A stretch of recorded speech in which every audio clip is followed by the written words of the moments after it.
All right, hello everyone, and peace of Christ to all of you. Today, our topic is very simple, and I see a lot of comment from the Muslims, and always the comment I find them very silly. And I encourage the Muslims today, and for sure non-Muslims, and for sure us as a Christians, to open our mind and to try to be a little bit wise, and not to be copy paste people, not to be copy paste. What I notice about Muhammadan people that they are copy paste, but they are not the only one is copy paste too. There's many Christians are copy paste too. We heard something, we repeat it. We don't study it, we don't investigate. As an example, I will give you an example about the Christian being copy paste. The Christian, they heard from somebody, somebody told somebody one day somebody says about somebody. As an example, somebody someday one day he said that Muslims are from Ishmael. And then you go to churches and you see the Christians saying Muslims are from Ishmael. Where this is coming from, we have no idea. Anyone ask for a proof? No proof. How you come to the conclusion? No idea. So this is an example of how Christians can be copy paste too. Muslims, they are suffering from the same problem. Copy paste. And copy paste here mostly is I find it funny. The same as actually the same those Christians who copy paste too is funny, because you should not copy paste, you should use your brain. When somebody says something to you, investigate what he just told you. You just don't take it for granted. What if he is wrong? Forget about he is being a liar. It's possible, right? Because a human being can be corrupt, human being can be mistaken, human being can be foolish sometime. So how we take somebody for granted just for saying so? Muhammad, he said as an example, the Kaaba was built by Abraham. There is any proof? No. All the reference says the opposite. Copy paste. All of them, they are copying one guy who said one thing one day. And why Abraham will go to Mecca? I mean, in the old days, it's not a secret that people immigrate, and then now people immigrate for a reason, either maybe security or to do to live better, right? So if we go now to the map of the Middle East,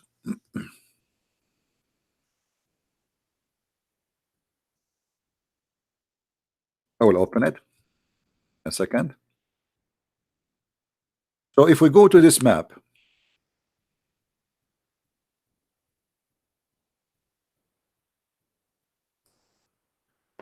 why somebody he was living in an area which in Iraq, which has two big rivers coming through the north of Iraq, and he will immigrate all the way to the middle of nowhere in an according to Muslim, actually nobody lived there too. Not only it was not a town, nobody there. I mean, it's empty. So why somebody and how somebody can risk and go from here? Let us highlight. Give me a second. From this area going all the way to Mecca. People goes where it is. There is reputation that it is a green and better. As you see, this is here. It's a pure desert. There's nothing. There's nothing. If I make now a landing on Mecca, the land of Mecca, using Google, if we zoom in and we make a landing, what we will find in this territory? I mean, what is there? Dead land. Nothing until now. Who in the world wanna go there? What I will do there? There's nothing. There's no greenery. I mean, it's a chain of crazy dead mountains. Rocky mountains, no grass, no trees, nothing. So why somebody wanna leave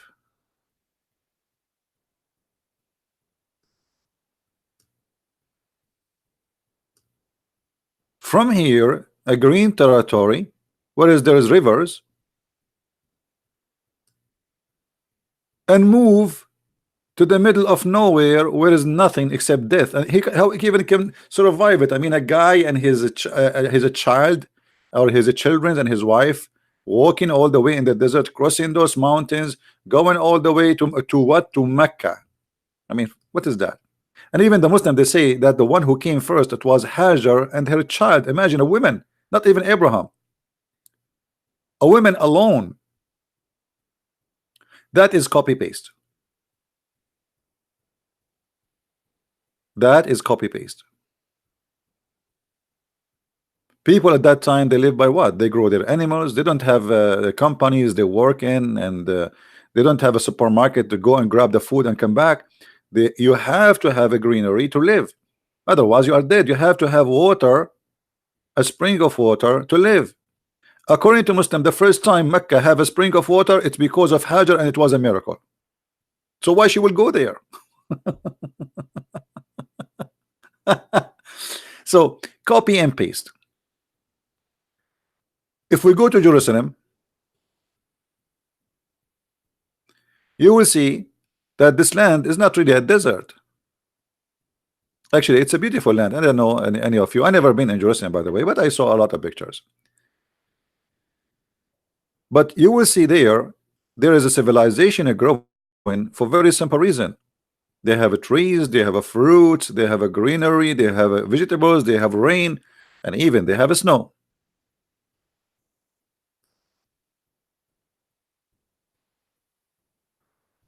Let us try to land somewhere here to take an idea. I don't know if we can land here. This is mountains. We cannot land. There's nothing to land on. Let us see what we have here. Anyway, I think you get the idea. Maybe it is. Here we go.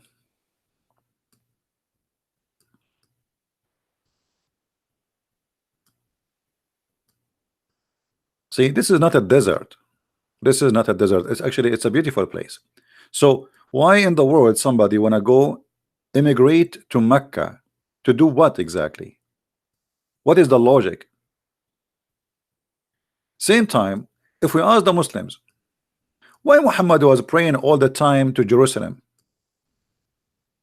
Most of his life, since he claimed that he is a prophet, he was praying in the direction of Jerusalem. What do you have to do with Jerusalem? If Mecca is the house of Allah, and Mecca is the most important place for Allah, so was Muhammad committing sin and praying to the wrong direction?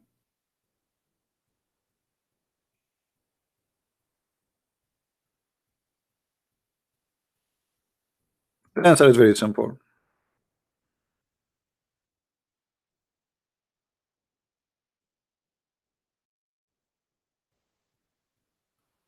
In the beginning, Muhammad was trying to convince the Christians, the Jews, that he is believing in the same God they do. So he prayed toward Jerusalem, especially the Jews, because he lived between the Jews, not in Mecca, especially in Medina. And when he gave up, the Jews will never believe in him. He decided to kill all the Jews, all the Christians, and okay, now I do not need their Jerusalem. They will not believe in me anyway. And then Umar ibn Khattab, he gave him advice to make money to switch to the Kaaba.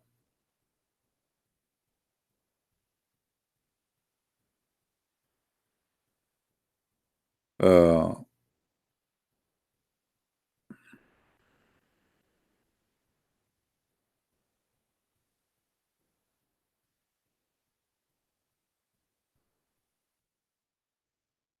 we will not do the same. We don't want to be people of copy and paste. Neither you, neither me. That is not right.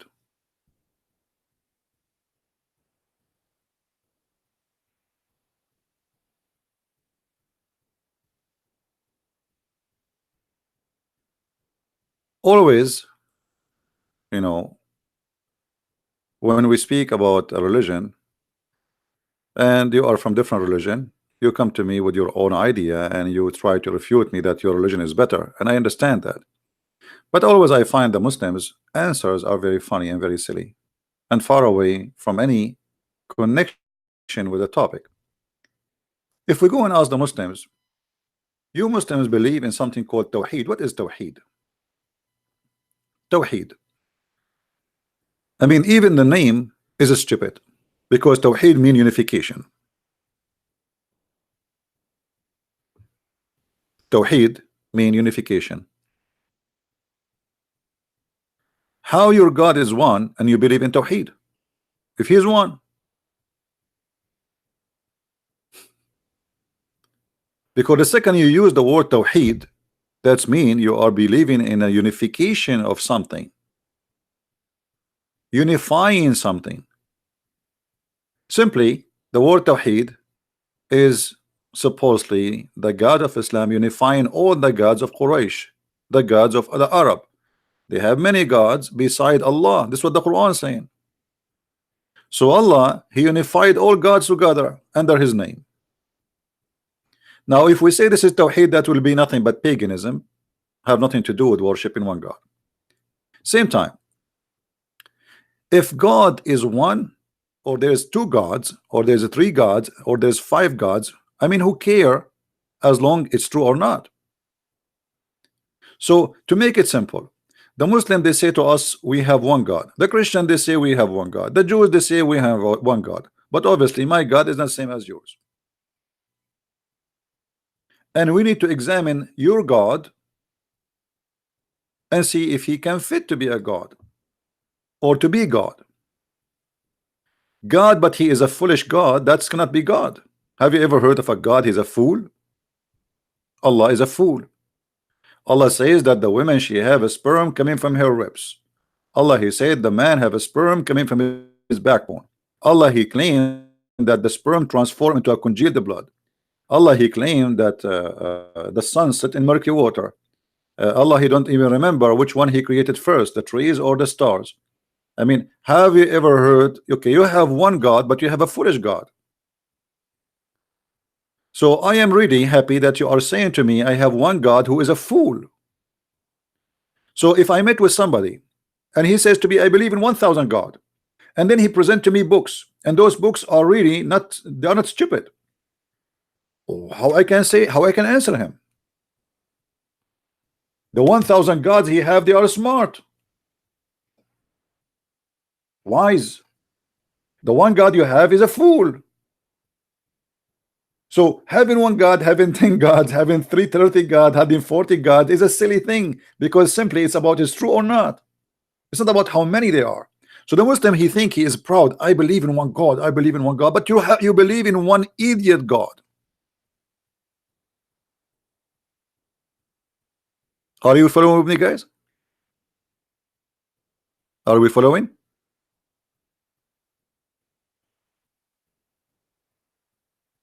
You want to explain to me Tawheed? You yourself, you do not know what Tawheed is.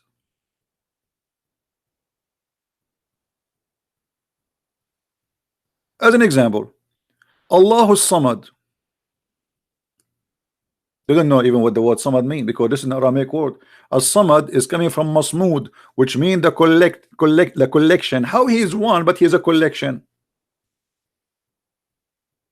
How Allah is one, but he is a collection. And the Muslims, everyone, he give you his own interpretation for the word, and every his own translation for the word. Let us show you.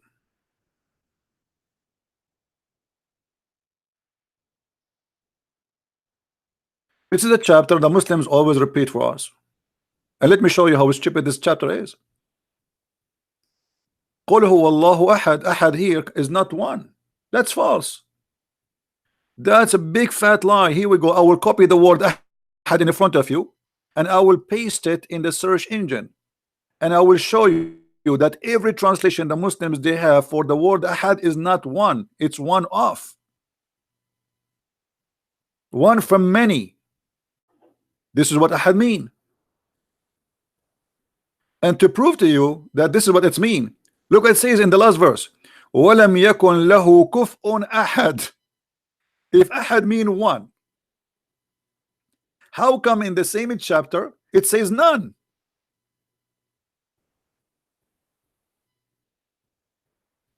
Is comparable into him. Ahad suddenly became no one, which means no one of you. You know what I mean? So ahad does not mean one. The same chapter in front of your eyes.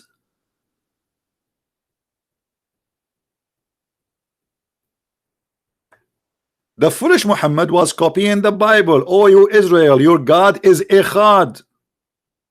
Echad is not one as number.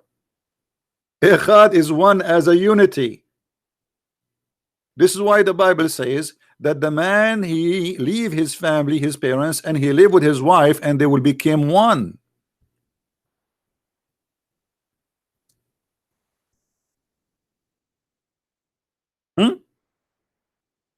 Muhammad here is a thief.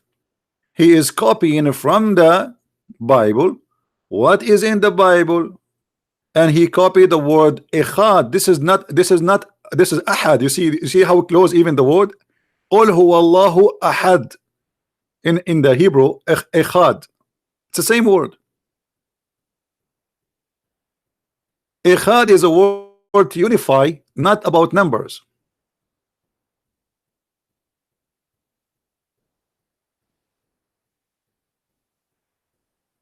And this is where Muhammad he got the word echad. Here the one is about unification, not about one by number.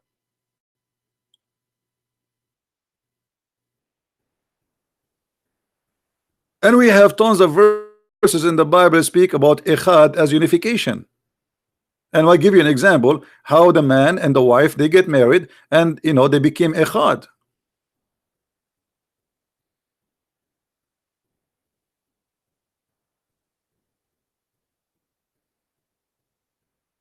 And this is what happened when you have a thief who is copy paste, and he himself he do not know what he is talking about.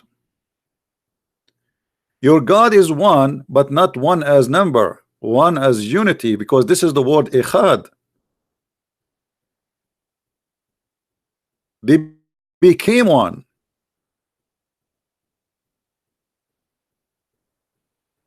If you go to Genesis 2:24,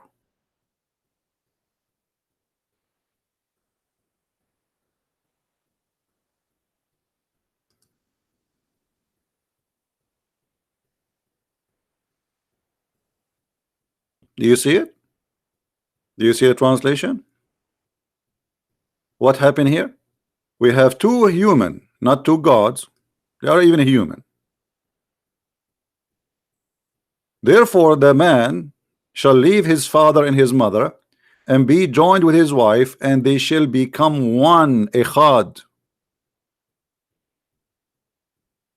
unity.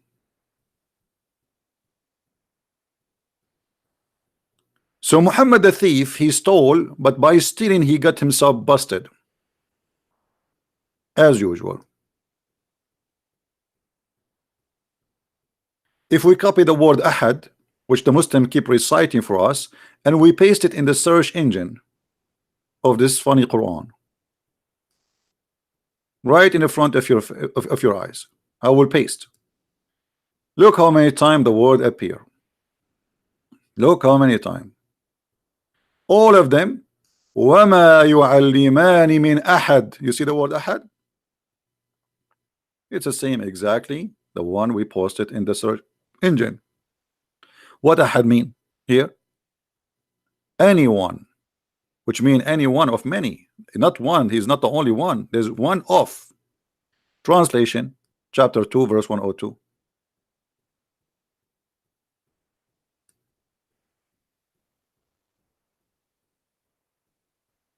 It says here, and they don't teach anyone. See how the word ahad became anyone in the translation? Forget about this word. Let us go to different verse. Chapter 2, verse number 136. وما نفرق لا نفرق بين أحد. أحد, you see it? We don't differentiate between any of. Chapter 2, verse 136. You see? We don't differentiate between any. We make no distinction between any of them. This is ahad. Do you see it?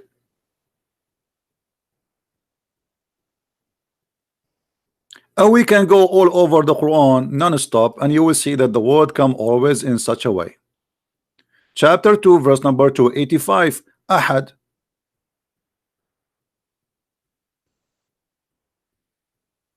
Read it.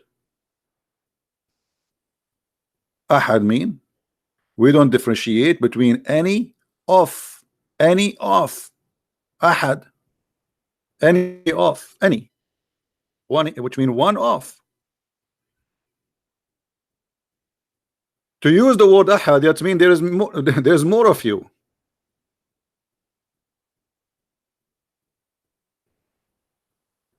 Or you take it as in the Hebrew where it is echad, which means unity. So in a very simple study, we discover that Islam based in fictions and stupidity. Nowhere in the Quran it make it it's like here, if we say okay, the Quran saying Allah is one and he don't mean unity, but that will be a problem, because the Quran itself, the word of Allah, is not created. You see, in Christianity, the word of God is God. In the beginning it was the word, and the word was with God, and the word is the God, not something beside him, is God. In Islam, the word of God is not created. So now we have any created being. How many? Two: Allah and the word. You can right now search in Google and you will find that the Muslims believe that anyone who believes that the word of Allah is created is a kafir. He is not a Muslim.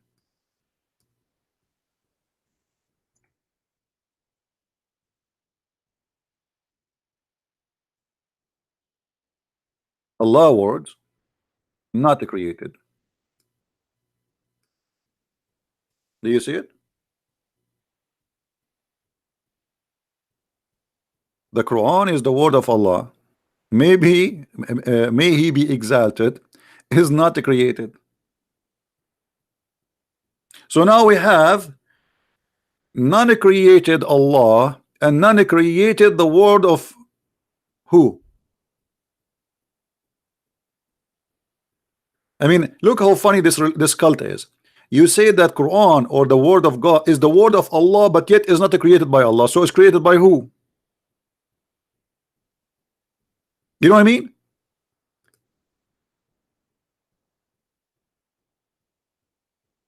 Do you people believe in the Trinity? That the word of God is God? Do you believe that God and his word is one? No, you don't. So what we have now? We have a problem. We have a big problem. The one who says that the word of Allah is created, he is not a Muslim. And actually, there's many Muslims, they've been slaughtered just for saying that the word of Allah is created. Answer: the Quran is the word of Allah, may he be exalted, and is not created. Just to make it short, we do not need to read the whole article.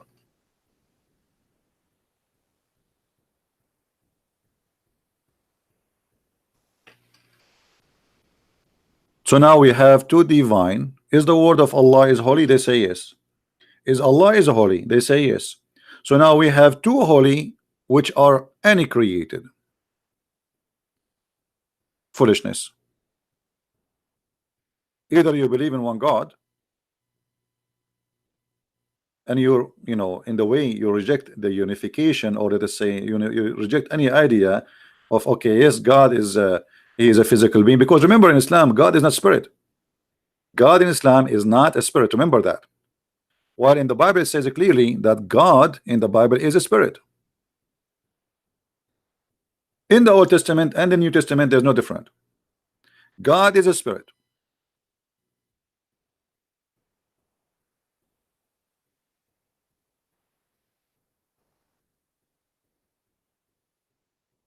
From the first verse in the Bible, it says clearly that there's God, not gods. We believe as a Christians in one God.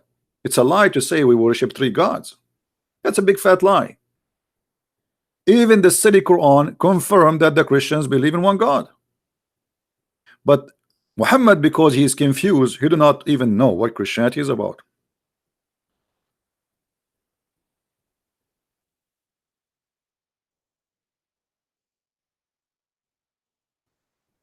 Read carefully with me, please. Chapter 5, verse number 17. The Christians are kuffar. They are disbelief. Who? Because why? Because they say that Allah is the Messiah. You see, you Muslims, you lie to yourself and you lie to the Christians, and you keep spreading lies saying we Christians believe in three gods, while your Quran getting you busted saying no, no, no, no, don't lie about the Christians. The Christian believe that the Messiah, he is the God. And by the way, the Quran here is wrong, because we as a Christian, we believe in one God, yes, but we believe in God the Father, God the Son, God the Holy Spirit, one God. We don't say that the Messiah is the Father. So here Muhammad, he got it wrong again. When somebody says to me, how that can be, God is one but yet he is three in the same time. Well, you say to me, I want to drink. You drink, you bring me what? You bring me water. Water is one, but the fact is three. H2O. Is that correct? Even the source of life is based on number three, the water. Even the Quran says, وَجَعَلْنَا مِنَ الْمَاءِ كُلَّ شَيْءٍ حَيٍّ. We made it from the water every living thing.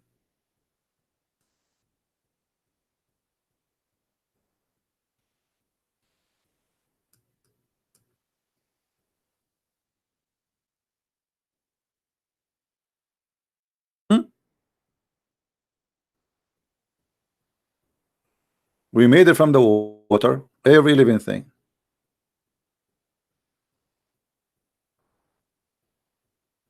So what we will do now?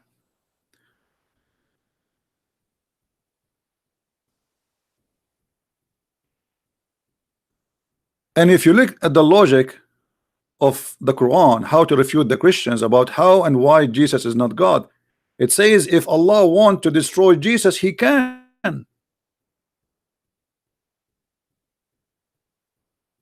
Yeah, I can say the same too. I mean, talk is cheap, isn't it, guys? Are we listening, people? Talk is cheap. I can say now, if I want to destroy the moon, I can. I can look at the moon and can destroy it. Talk is cheap. The question is why Allah did not prove that he is God, and he make his threat as an example. I will give you a threat Allah he made to the Christians. Look at this. If Allah is a true God and he make a threat that you have to believe now before I erase your faces.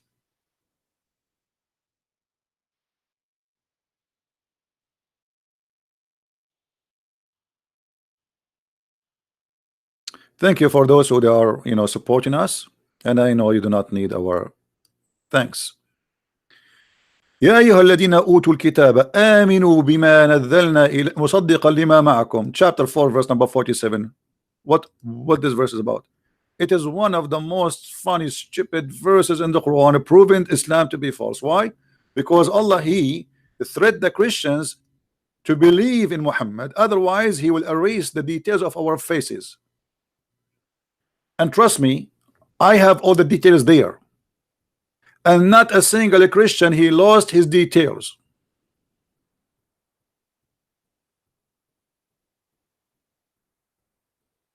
So if Allah can threat and destroy Jesus, well, how he could not promise to destroy someone less than Jesus, me and you? He spoke in the time of Muhammad, saying to them, believe now, believe in what I have revealed to you, confirm that which you possess. And by the way, here you will see the verse confirming that the Muslims, they lie when they say the Bible is corrupted, because the Quran does not agree. The Quran says confirming what you possess. Do you see the word possess? Do you see it, guys? How the Muslims, they lie and they say our book is corrupted, and then it says you confirm what we possess. I mean, it's clear. And this is your Muslim translation, and this is your Muslim website. Like if this is a Christian Prince translation, they will say Christian Prince as a liar, as usual. Doesn't matter what you say to them, they say to you, you are a liar. So here, look what happened. Allah, he made a promise, if you don't believe in Muhammad now, we will do to you the same as we did to the Jews, and we cursed them and we made them pigs and monkeys.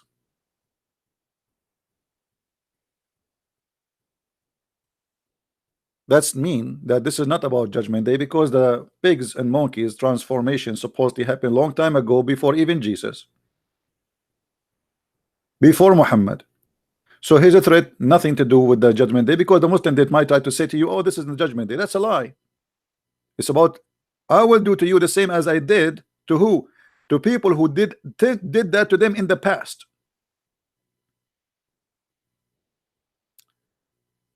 And here again, one of the funny things about Allah, that he cursed the Jews for breaking Sabbath, and he made them pigs and monkeys.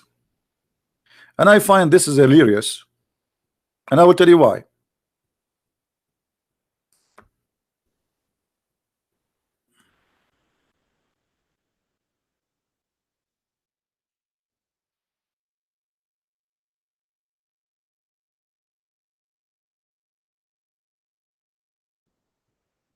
Imagine we have a God,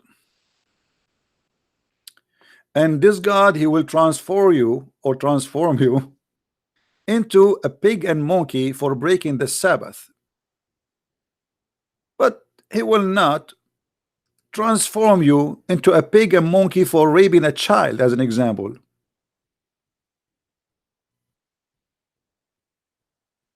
I mean, don't you see something stupid there? Why those people, even the story there, proving to us that Islam is nothing but a fiction, stupid stories, foolishness. This is why I made the video today. The topic is the Trinity of wisdom versus Allah foolishness. Ask them, Muhammad. Ask them. Of the township that was by the sea, how they did break the Sabbath, and how their big fish came into them visibly upon their Sabbath. They, on a day when they do not keep Sabbath, came they not into them. I mean, translation is very horrible.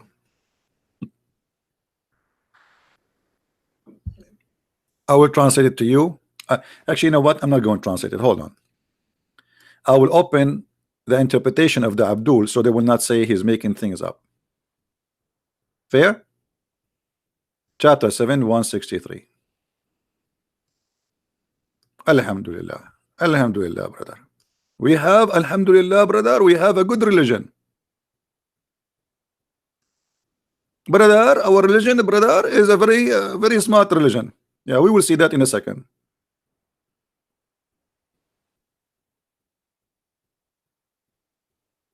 And everybody will die laughing.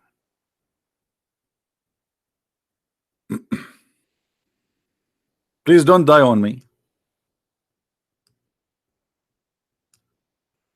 This is Ibn Kathir. This is not a Christian Prince. This is who? Ibn Kathir. He is not a Jew. He is not a Hindu. He is not an atheist. He is not a Buddha. He is not working for a Christian Prince. And I did not pay him a penny, because each time a Muslim leave Islam because of me, they say I paid him. I will go bankruptcy if I do that. Long time ago. Tell them about the town which was by the sea. Supposedly it's an island of a Jew who live in the sea. What is that in Hawaii? What is that? No problem. When their fish come to them openly in Sabbath day, so what the fish do? Visible in the top of the water. So the fish every Saturday, they are fishermen. They live from fishing. The fish, they come and they play ballet. We are here. You cannot fish us. Today is Saturday. Ta la la la la la la la. And who is the one making the fish come only in Saturday? Allah. And it did not come to them on the day had no Sabbath. Look at this game. So those poor Jews, they have fish only in Saturday. And their fish does not come to them in any other day.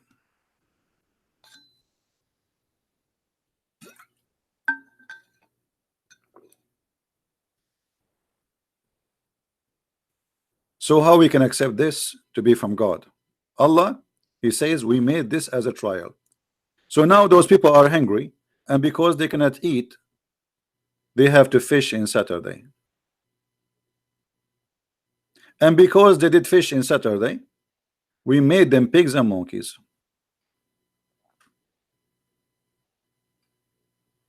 How silly, how stupid.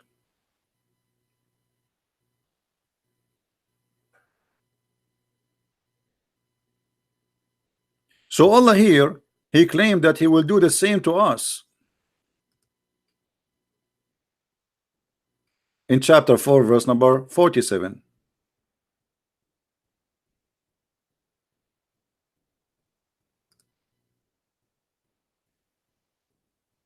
What he will do? He will erase the details of our faces if you did not believe in Allah. Allah command the people of scriptures to believe in what has sent to them by the servant of Allah, Messenger Muhammad.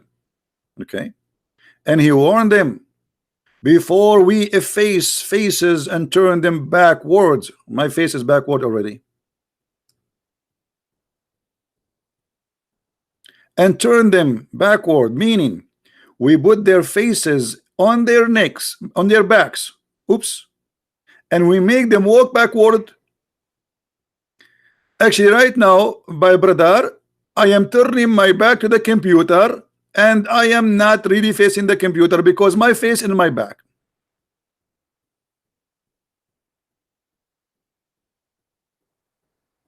So if Allah is God and he can destroy Jesus as he said in the other verse, why he did not keep his promise and destroy the Christians? And he did, just at least one, just one.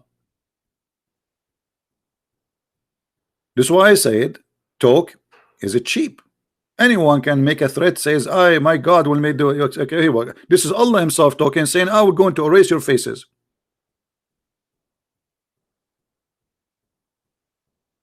And not only that, and verily we have to put in their necks iron collars, reach into chains, so their heads are raised up, and we have put barrier before them.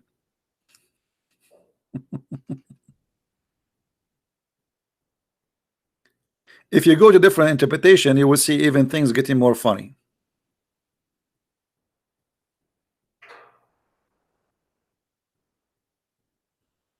How this can be from God? You tell me.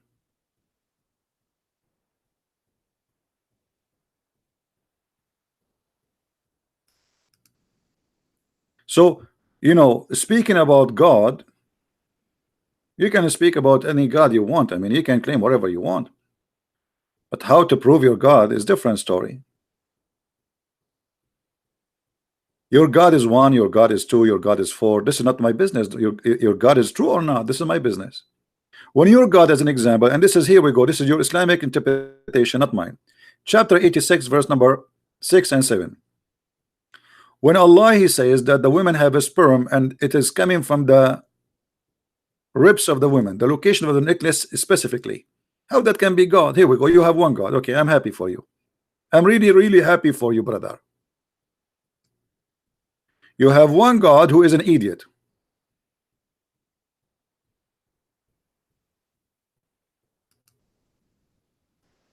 Is that what you are telling me? So let the man see from what he is created. Okay, how you are created? Explain to us, Allah. Thank you. You are the scientist. You are a super scientist. He is created from water gushing forth. He meant what? The sperm, sexual fluid that's come bursting forth from the man and the women. See, Muhammad is expert and his God is expert in sexual form of liquids. It's a gusting forth liquid. It's a sexual fluid. As you see, that's not my word. Come from who? From the man and the women. Those that will make the baby. What is the gusting? What is the gushing fluid? Sexual fluid come from the women will make the baby. Read carefully. Thus the child proceeded from both of them. Remember, the egg of the women is not a liquid, and liquid is a billions of articles or items. You know, it's not just one thing. The egg is an egg. The woman, she have one egg. She's not a fish. If you, Allah, think that the woman, she is a fish and she lay down like 2 million, 3 million eggs in a liquid, that would be funny. Then he explained where the sperm is coming from, proceeding from the backbone of the man. Yes, backbone. Yeah, true. Scientists prove that the backbone is where the sperm is coming from. Meaning the backbone of the man and the ribs of the women. Absolutely, brother. Absolutely. And now the Muslims, to cover the shame, they start saying, no, what is meant here, you know, like they come with tons of fabrication to cover this stupidity.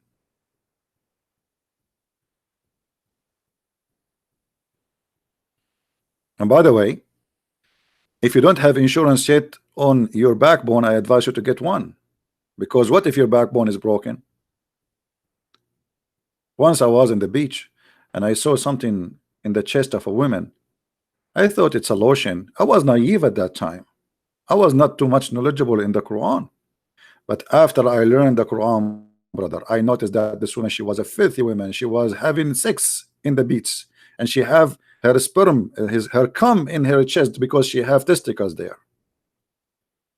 In all the world, women, they have a breast, except in Islam, women, they have a breast testicles.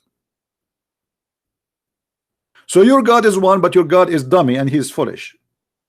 You have a one of a kind, dummy, stupid God who think the backbone is where the sperm is made. Oh, my backbone is hurting.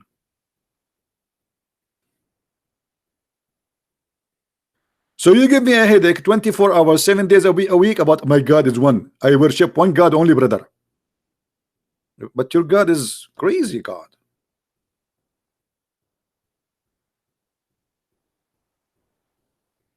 Your God literally is a crazy God. Your God believe in the flying carpets. By the way, my grandfather, he used to have one, but you know, Trump, he stole it. You know, those Americans, they steal everything, brother. Flying carpet. Ant speak. The ant, she said to the ant, and Suleiman, he laughed at her speech.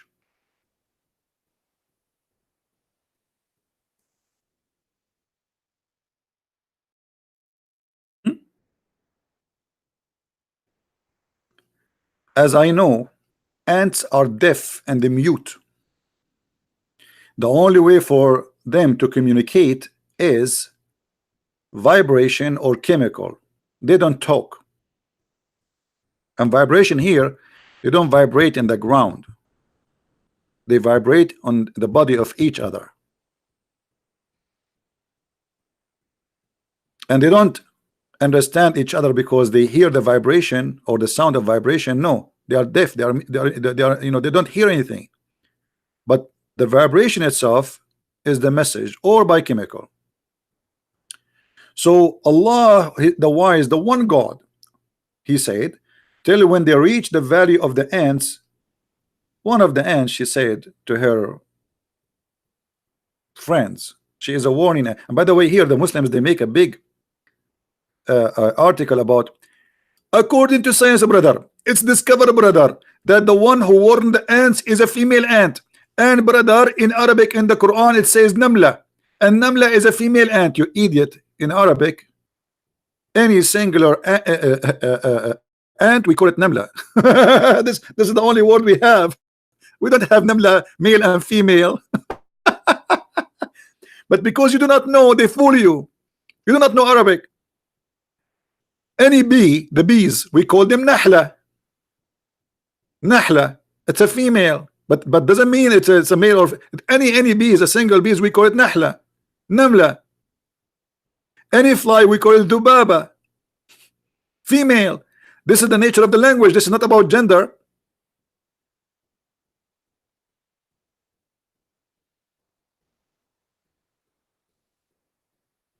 But because you don't speak Arabic, the fabrication is ready.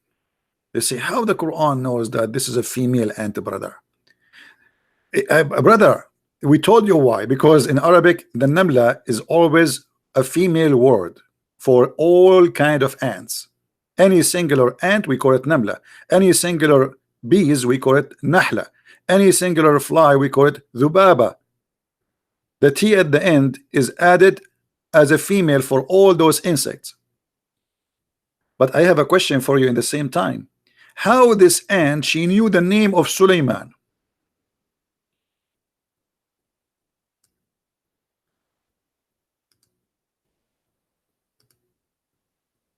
What happened exactly? I want you to translate to me in the language of ants, Suleiman.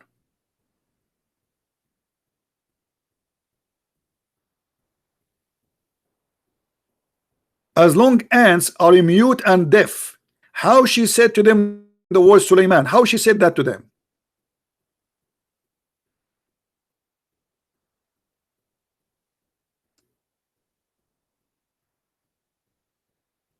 Any Abdul? I'm serious. I want to know how she said the word Suleiman.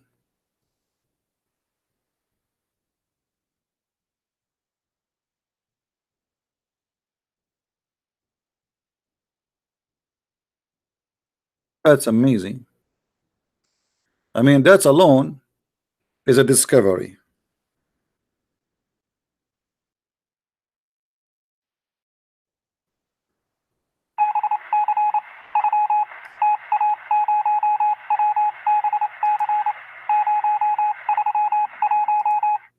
Is that how? If this is how the ant, she said to the other ants that this is Solomon, cannot be, because the verse after it, getting the Abdul busted, it says that Solomon, were laughing at her speech. At what? Her speech. Her speech, not her.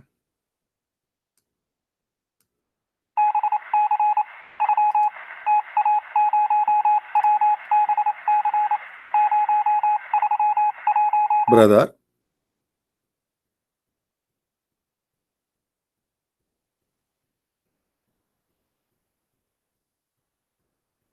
who is feeding who now? Who is fooling who? And look here, it says the verse. I mean, the story is really interesting. If you want to laugh, really, if you want some a cartoon, chapter 27 is really a cartoon movie. Suleiman, he laughed and he smiled at her speech. But hold on. Allah, he taught Suleiman the language of the birds. How Suleiman understanding the language of the ants?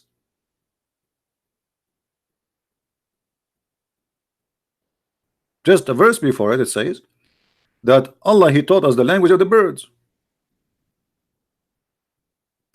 Maybe Allah, he think that the birds are ants too. So look what happened.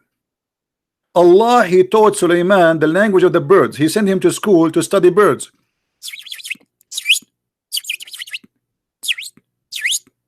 And then Sulaiman, he went in a journey and he started understanding the wrong animal, the ants.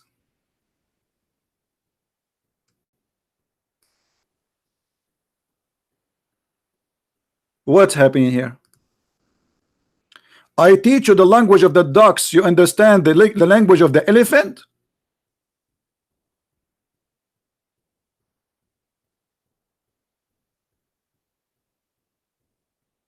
I feel like I want to convert.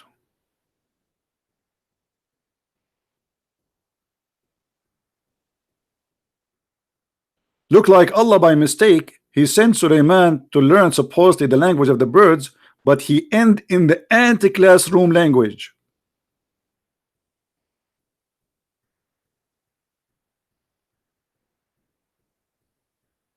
Here we go, you have one God,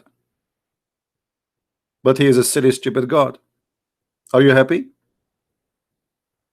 And Suleiman, brother, he said, brother, thank you Allah, thank you for teaching me Allah the language of the birds, thank you very much.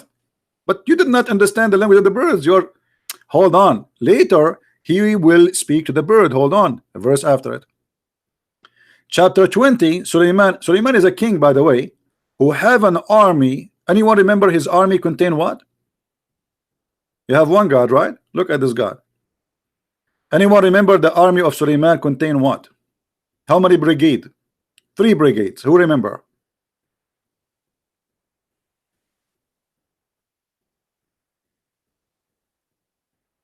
Birds, genie, and a human. Imagine you are Trump, President Trump.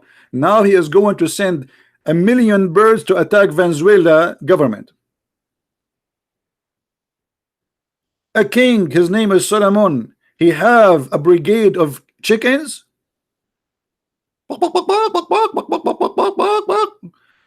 This is General Chicken was saying that I am going to meet the King Solomon right now. And he says he want to report to him how many eggs the chickens they lay down today, preparing for the coming war, because those will become a cheek and they will go and attack the enemy.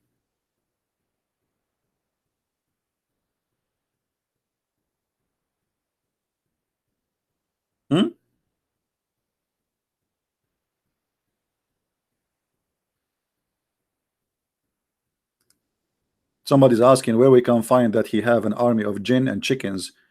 And here we go, it's in front of you. Chapter 27, verse number 17, same chapter. You have one God? You have one God. Now, this is your God, the one God you are talking about. You have telling us a story. What the difference between this and the Lord of the Ring?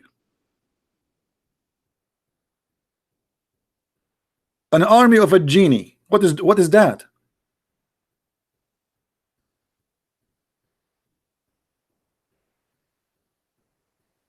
And then the bird, he disappear. Where the bird goes, we find later that the bird goes so he can look for a woman. She have no hair in her legs. All my life, you see the reason I'm not married, because I'm looking until now for a woman. She have no hair in her legs. All of them, they are very hairy. So the bird, he disappeared. He is a big colonel in the army. Big colonel. Let me introduce you to you the colonel of Allah. The colonel which are hired by Allah. Those are they are servant of Allah anyway. You know.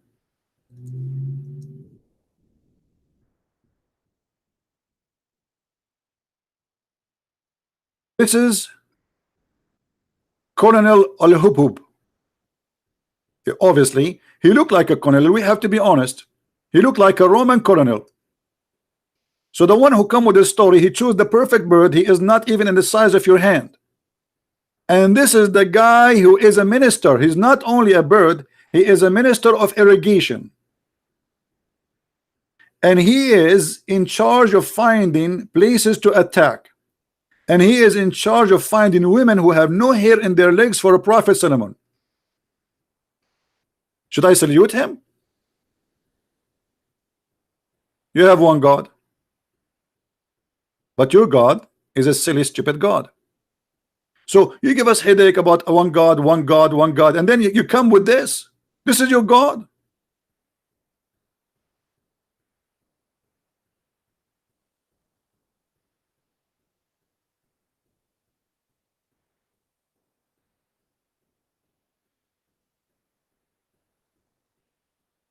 I'm really, really convinced now. That's it. Your God is the true God. Must be. And look, he's looking at me, by the way. I don't know why he's doing that. Do you think he's going to attack me with his beak?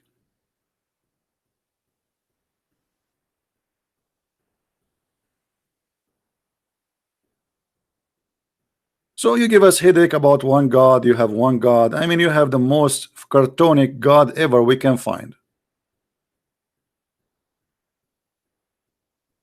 A Roman general? You want to compare, aren't you?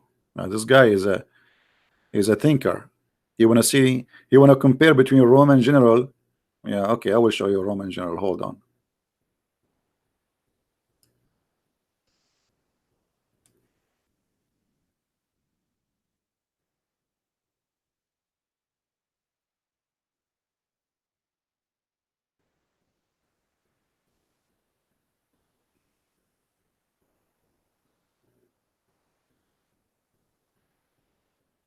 See, I told you they look the same.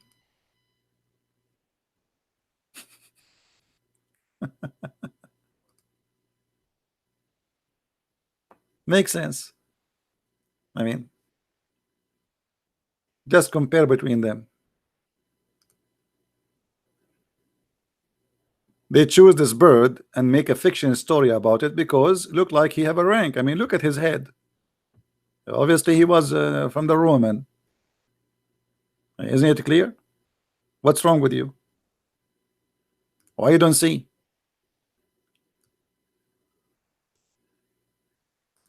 Why you don't see? Why? Why you are blind? Why? You Christians, Jewish, Hindus, Buddhas, atheists. What's wrong with you? They are cousins. If they are not from one family, maybe. Look at this. The funny, the Muslim, they keep saying to me in text, you are a liar. I'm showing you, Abdul, in front of you on the screen, the story. What liar about what? I mean, it's amazing. You show them the story in the front of their eyes. It's written. I give them the chapter number, the verse number in the screen, their translation, their interpretation, and yet they say to me, you are a liar.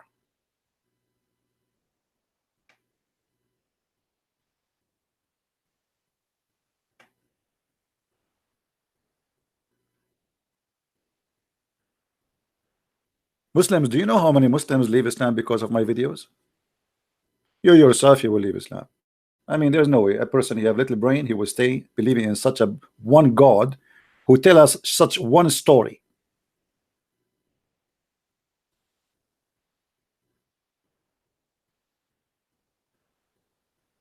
Hmm?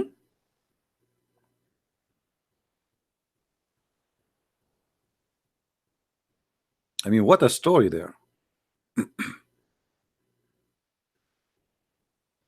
Look at this story. But the most funny part I like actually about this story is the Afrit. Anyone knows what Afrit? Who knows what Afrit is? I don't know the translation here. Stalwart. I don't know what stalwart. Is that correct? What stalwart mean? Afrit is a genie, but he is different kind of genie. He's called Afrit in Arabic because supposedly he is so fast, extremely fast. Let me show you how the Afrit look like, so you can get an idea if you are thinking to convert to Islam, brother. I think more of you, many of you will convert today.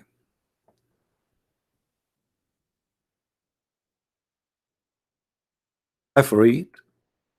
Here we go. Let me introduce to you Mr. Afrit. This is how in Islamic movies they picture Afrit. This is how he look like. He's bald. He have like weird look, you know. This is Afrit. He's big. I don't know if you saw like a movie like Aladdin where he have what they call it, uh, the candle. So he wipe the candle from the dust, and then Afrit come from the genie. You call it genie in the bar, right? This is the Afrit. The story of the Afrit is coming from there. But this Afrit have something special about him. He is so fast, extremely fast, not like the one you see in the Hori Butar story. You know, this is very, very fast Afrit, extremely fast. This is why you see here in the verse in the Quran, the Afrit, he said to him, if you want, I can go and bring you her throne, because the bird, he described how big her throne is. I can bring you her throne before even you blink your eye. You see how fast this Afrit is, brothers and sisters. I advise you all to convert to Islam right now. Only Allah, he tell us stories about the Afrit. Let me see if I can find you a better picture of the Afrit. Hold on.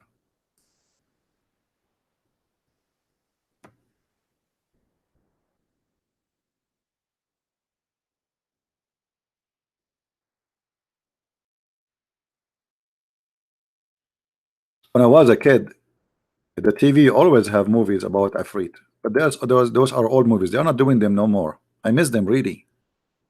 The Afrit, he come from the container, and then he says to you, "Shubik lubik," which mean, what do you want from me will happen right now.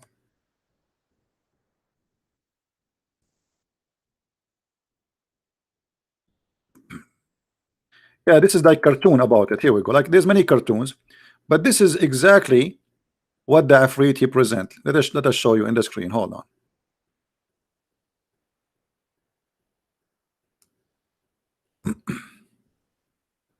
That's a nice. Do you see what the Afrit? I mean, how in the world you believe that this is God and God is telling you this? Your God, he believe in the Afrit coming from the ball, and he is in control by Suleiman. This is the Afrit.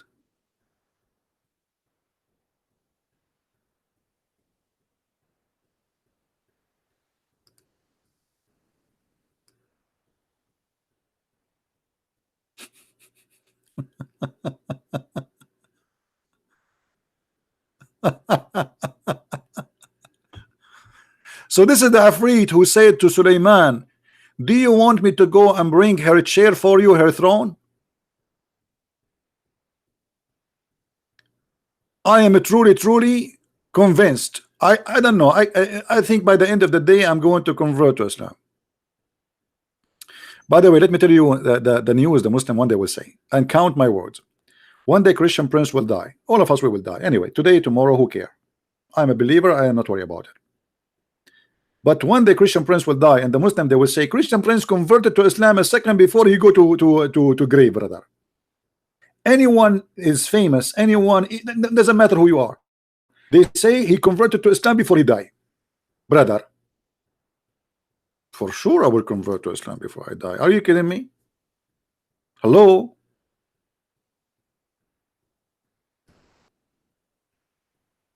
I want to have a Afrit.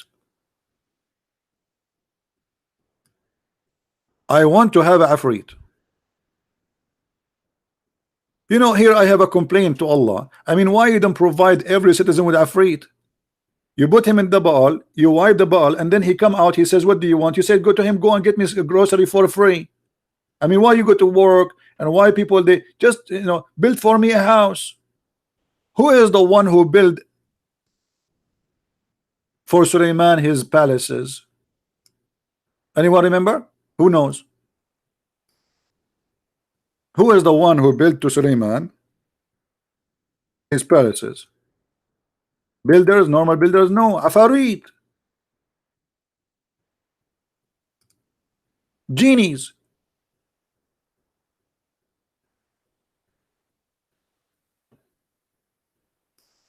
And into Suleiman, chapter 34, verse number 12.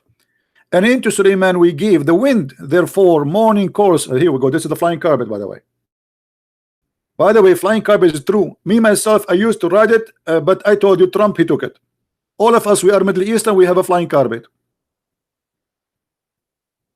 You go in the street, boom, bomb, explosion. Here we go, flying carpet. Everybody's flying. We can make your dream come true. Go just to the Middle East. Go to Somalia, brother.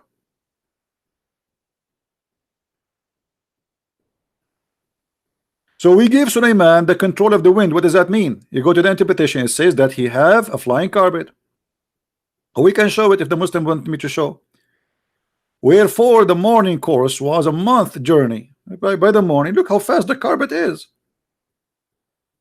I mean, why you don't want to believe Islam? What's wrong with you? He would go, we have one God who believe in the flying carpet. You stupid idiot. How dare you to reject this religion? We are the only religion, brother, who believe in the flying carpet.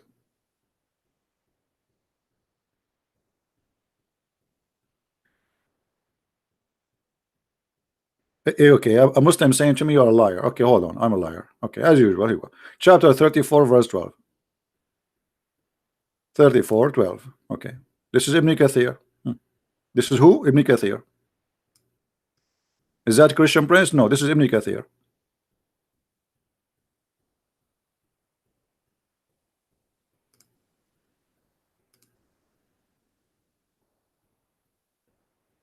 Read with me, brother.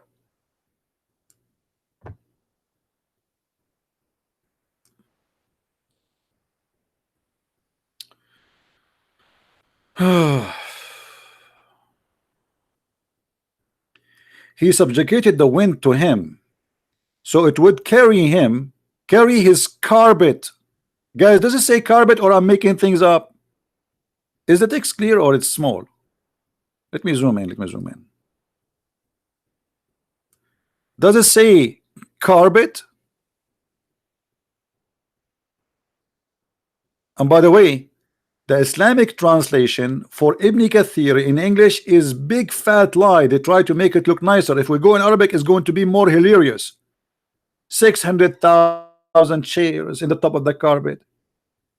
His equipment, camels, horses, donkeys, soldiers, tents. The whole country is a flying on top of the. It's not a flying carpet for Suleiman only. If you think this is a flying carpet of a one guy, you are wrong. The whole nation is flying in the top of the carpet.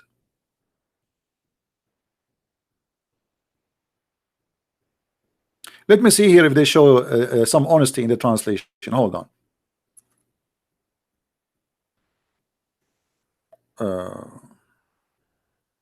See, it's gone. Where is where it says he carry his equipment and his army? I don't see it. I don't see it.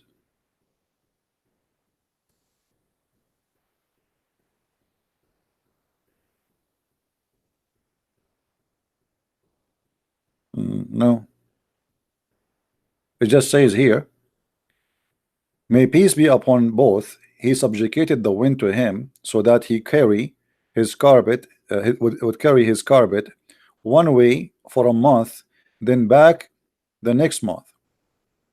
Al-Hasan al-Basri said, he set out from Damascus, in the meaning landed, and he ate a meal, and he flew from Ishtikar, and he spent the night in Kabi. I mean, this guy is going like Tokyo. He's like, he's mentioning to you all towns. Okay, he have a breakfast in Tokyo, and he have a lunch in Washington DC, and then he got his snack in Jordan.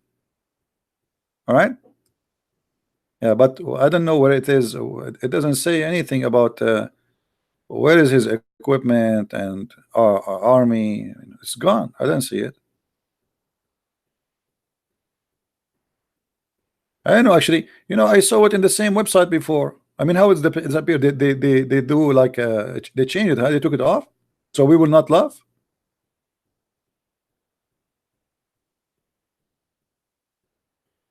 Hold on, I'm not going to let it go. I don't accept. I don't accept. Give me a second.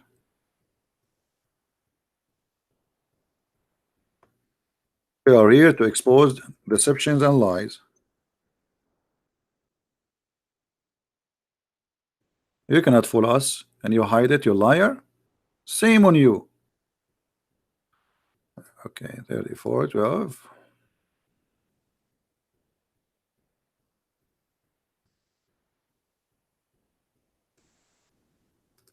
I will go to the Arabic, Ibn Kathir in Arabic. But let us see here first. This is Tafsir al-Jalalain.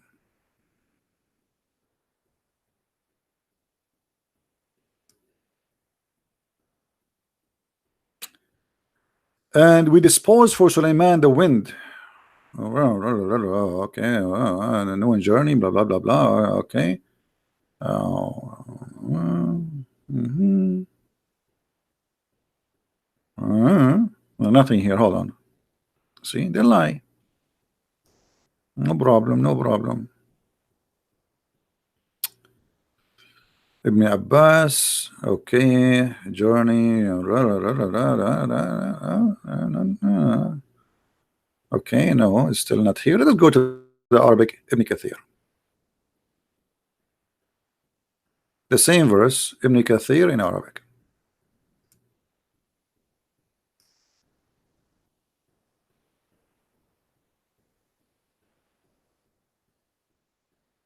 Hmm.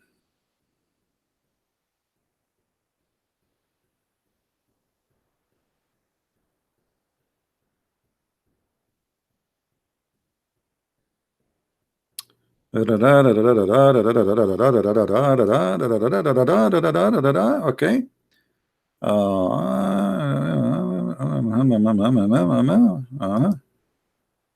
Okay.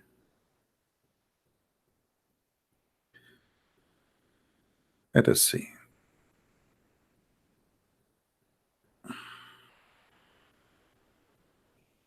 I cannot find it here. Hold on. I'm not going to give up. I have to find you. I don't like to say something without finding the reference. Uh,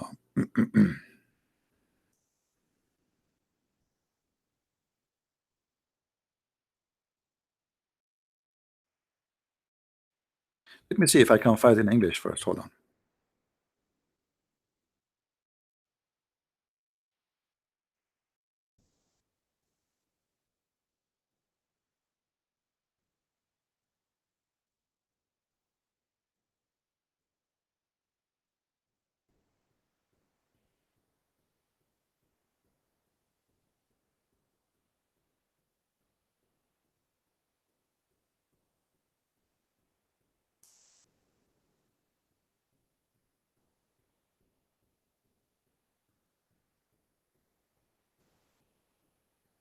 Let us see.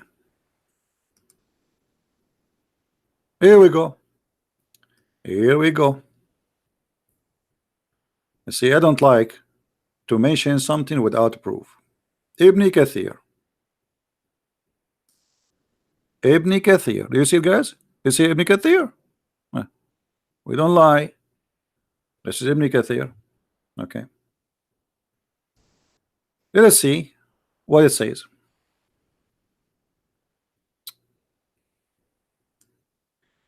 During his time, horses were the common mode of transportation. They were very etc. Carry blah blah blah. Okay, and then hold on. Uh,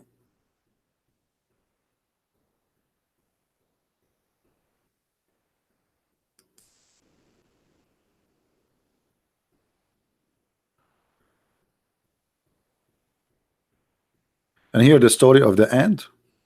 Hold on. Let us see.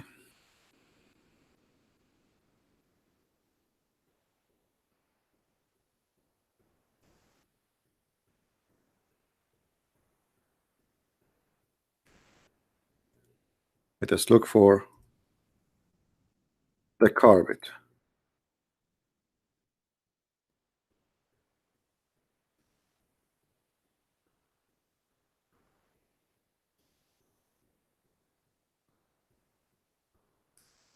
Uh, I have a video, by the way, about it. They try to delete, but they cannot. I have it already recorded in their screen, their website.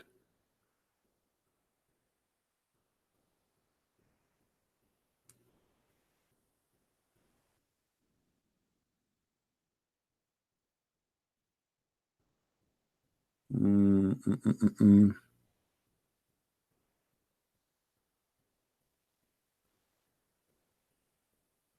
Anyway, I will post the link for you guys. You tell me if you find it in that link. Let me know if you find it where. I'm not going to waste the whole time just trying to read the whole article. But it should say that Suleiman, he carried his equipment carried by the flying carpet, including all his army, all his stocks, all his men, all.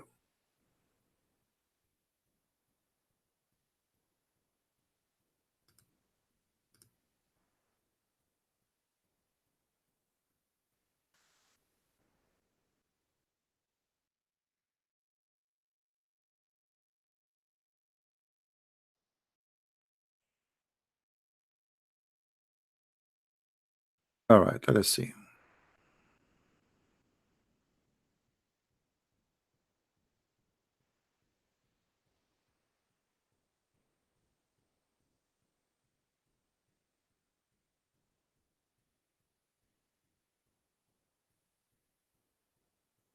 Any Muslim have an objection?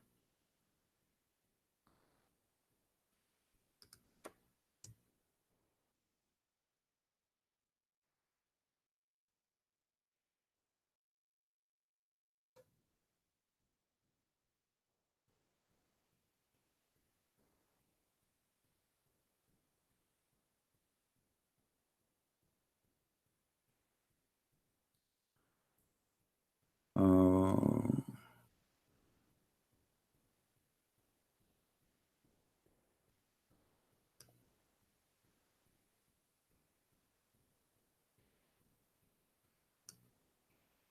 let me show you this reference here, so the Muslim will not say he did not provide us with reference.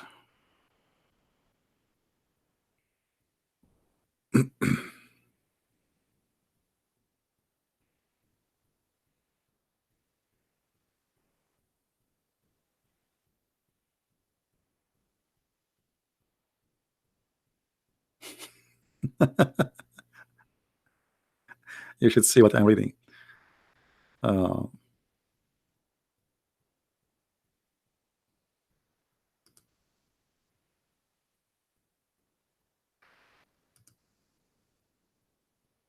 I found something, but it's like a PDF file. Anyway, how I can open all this, the book. You see the problem, you click in it, it open a PDF file, and then it it doesn't give you a chance to search. You have to download the file. I don't download files from the internet like this. So here it says مختصر البدائع الزهور. It says that you have a flying carpet. Hold on. That the genies they made for Suleiman a carpet from silk with colors and have words in it written by gold, and he carry on it all his army and all his animals and all his horses and all the human, genie, beast, and birds. All right.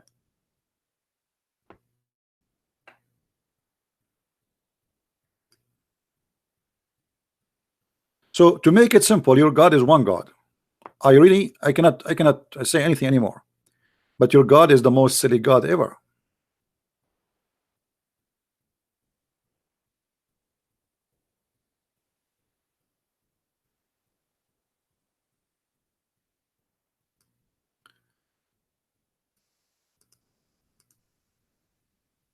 Let us see if we can get more reference.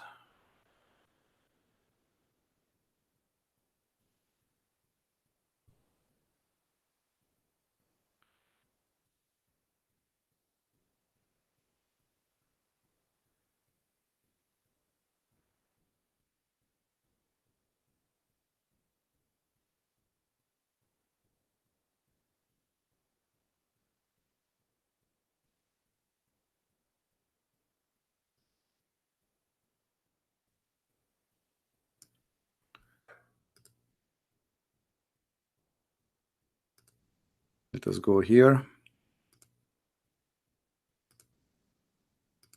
This is the problem when you speak to people who don't speak Arabic.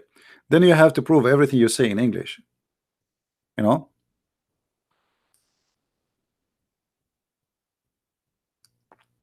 Hear the story about this woman who entered the place where she is a queen. And because the shaitan, he don't want Suleiman to like her because she have no hair in her legs, as the bird he told him, when she left her legs up, the shayateen, they made the legs of this woman hairy like a monkey.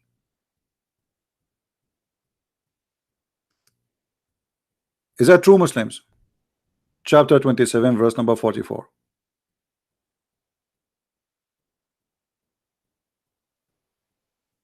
You don't believe me? Let us see the interpretation. 27:44.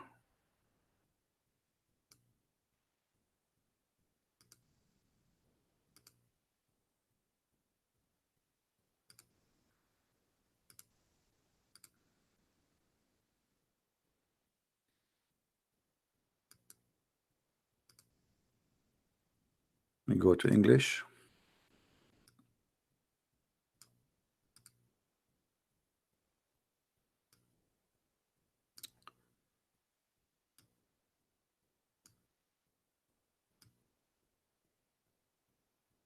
And look here, not only they made her hairy, they made her look like she have a legs of an animal.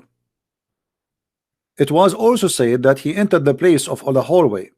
This was a transparent white glass floor, underneath which flowed sweet water and contained fish. Solomon had it made when he was told that her legs and feet resembled the shank of a mule. And when he saw it, she supposed, which means he made her she think this is a pool, so she have to walk in the water, but the fact it's not really a pool. So she have to lift up her skirt because he want to see her legs. So supposed to be a pool of water. So she breathed her legs to wade through. Meanwhile, her legs feet were in fact fair. He said to her, it is a hallway paved smooth with the crystal, etc., etc., etc. And then she said, my lord, I have wronged myself by worshiping the other, etc., etc., etc. Different interpretation.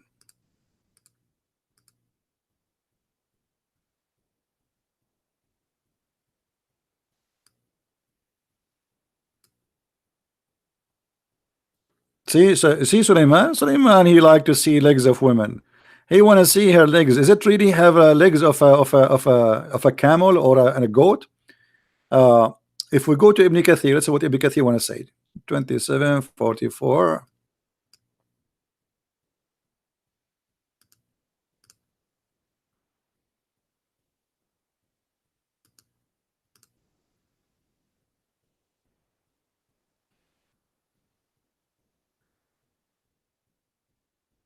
All right, this is Ibn Kathir. So when she entered the place, but when she saw it, she thought it was a pool of water. So she tucked up her clothes and covering her legs. Suleiman had commanded the shaitan to build for her huge place of a glass beneath which water was flowing. Anyone who did not know the nature of the building would think it was water. See the trick? See the trick? So Suleiman, he made her think that she is going to walk in the water, but the fact it was a glass and the water is underneath and there's fish. But in fact, it was a layer of glasses between a person walking in the water. And then didn't show the rest. Yeah, most is gone.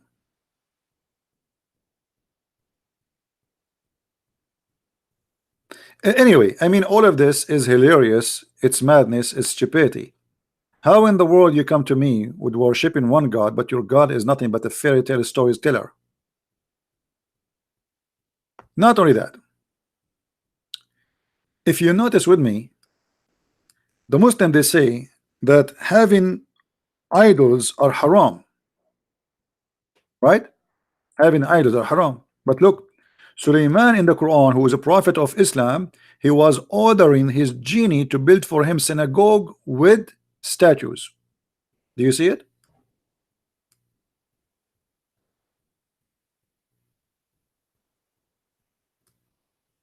Chapter 34, verse number 13. How he is a Muslim prophet, how Islam is against his statues, and then how he is ordering the genies to build the statues. Don't ask, don't tell. You don't know what statues? You don't know really? Search Google. Statues. Statues. This is what statues.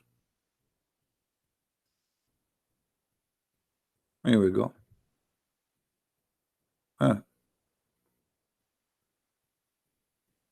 Statues.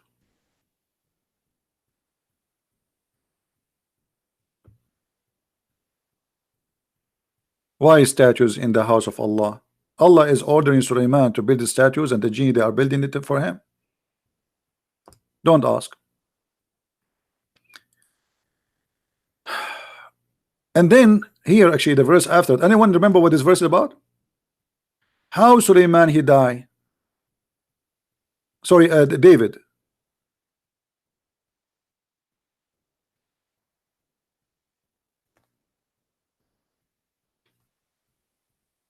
The death of Sulaiman and the death of David. Sulaiman, when he died, because he's a king, he's in charge. Allah will not make those who hate him know that he died. So what he did? Sulaiman, he died holding a stick in his hand.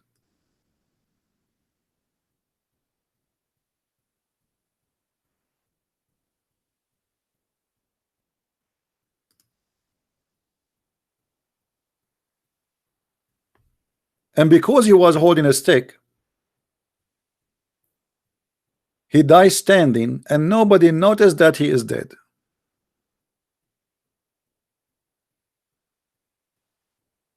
Is that true?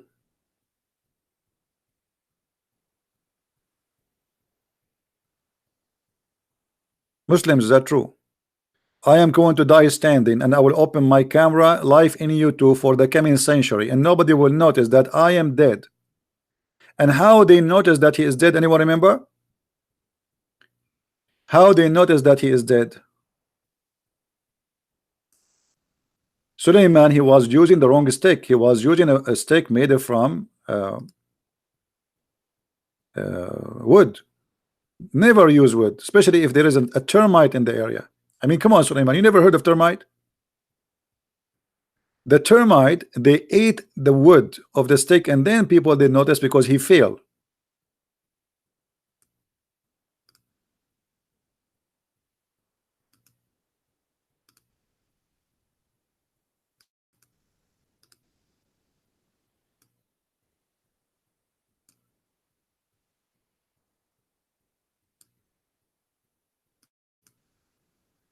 Tafsir Ibn Abbas, chapter 34, verse number 14.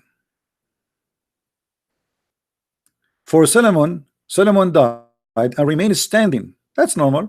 For a year. For how what? For how long he died standing?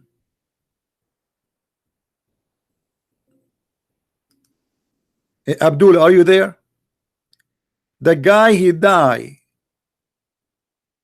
and he is dead standing for a year. A year. And nobody noticed. And nothing showed his death. Wow. True story. The death of Solomon to them saved creeping creatures of the earth. A wood worm which went away his staff. Solomon, brother, I told you, buy treated wood with chemical. They will not eat it, brother. I mean, why, Solomon, you do that? If that piece of wood is not a wood, or it is a special kind of wood treated by chemical. Now until now Solomon will be standing. I believe in one God who teach me that there's a guy, his name is Solomon. He died and he was holding a stick in his hand, and because of that nobody noticed that he is dead for a year. My God is one God, his name is Allah, brother. And then the termite, the worms, the woodworm, they start eating his stick, and then he fell. And when he fell to the ground, the jinn so clearly had how, which means now they knew that he is dead. The jinn and the human being so clearly that they do not know the unseen. Supposedly Allah now he know. I mean, look at this story. So and what is the wisdom of this? Allah, he made Sulaiman die in the stick for a year, so they will not know and they will not go rebellion. Okay, why Allah don't make him live a year longer? Oh boy. Somebody saying to me, do you dare to debate with Zakir Naik? My friend, the question is, do he dare? Do you dare? What is your scars? You know, we have our Skypes open 24 hours, 7 days a week when we go live on air. And where are they? And I made, by the way, I changed this dummy Zakir Naik. He said, I don't know if this is assistant, but this is Facebook. They said to me, he have no problem to debate you, but you have to bring with you, I think he was in Bangladesh, 2,000 viewer. You have to provide 2,000 viewer. Yeah, who wanna go with me to Bangladesh? And I will pay for 2,000 ticket. And who is Zakir Naik, by the way? Zakir Naik is an idiot. He's stupid. He does not know anything about Islam. They asked Zakir Naik, why a woman, she isn't a prophet of Islam? Do you know what he said? Brother Tita, they ask a question. Why in Islam we have no prophet to the women? I confirm to you, first of all, in Islam there's no woman to the prophet. And the reason for that is very simple and very logical. Because if a woman to become a prophet, he have to lead the congregation. And if you lead the congregation, he have to do and we do. And he have to bend over, and he bend over, that will disturb the contradiction. Thank you very much. Translation for the Urdu English. There's no woman in Islam she is a prophet, because if she is leading the prayer, she will bend down and everybody will look at her ass and they will forget about Allah. This is the answer of a scholar.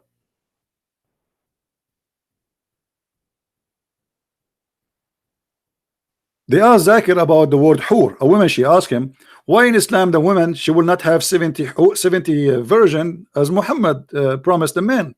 He said, they asked a question.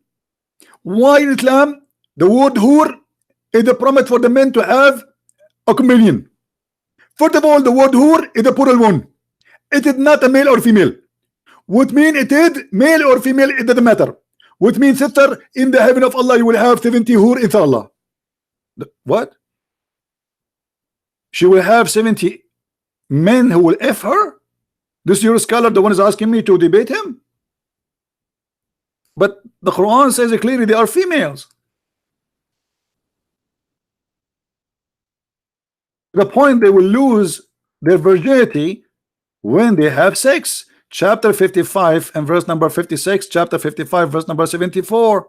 And in Arabic it says yatmuthahunna, which means they are females. In Arabic, this is a noon. In Arabic we call it noon and nuswa, which means the letter N, like from Nancy, for females. The second you see this letter additional to the word at the end, that means this is a female. Yatmuthahunna, yatmuthahunna. And you idiot, it says their husbands. How they are men and they have husbands? I mean, this is the scholar you are telling me that he is a guy who can debate me?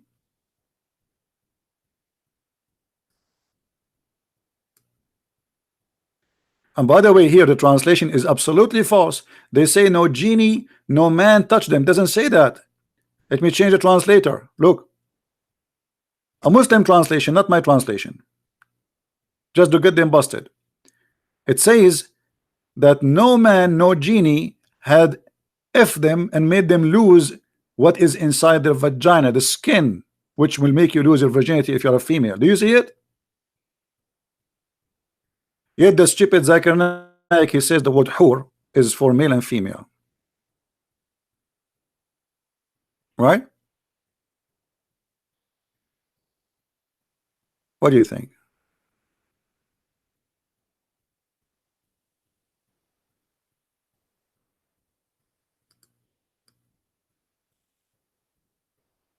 Any Abdul?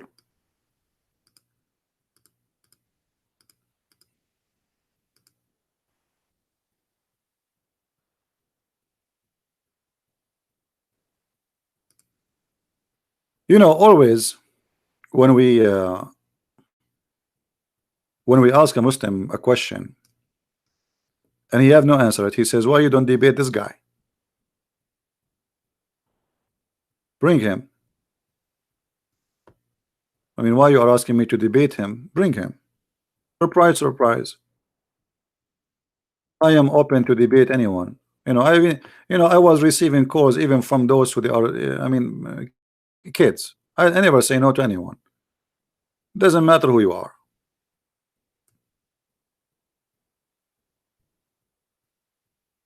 Right? Doesn't matter who you are. I don't care.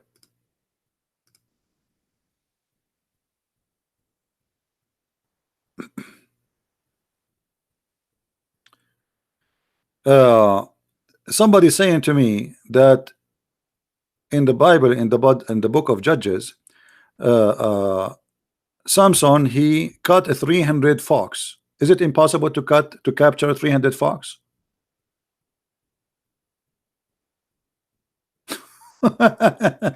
This is a fairy tale. They light fire on them and they let them go in the field, and the fire spread all over. Eh, you can say whatever you want.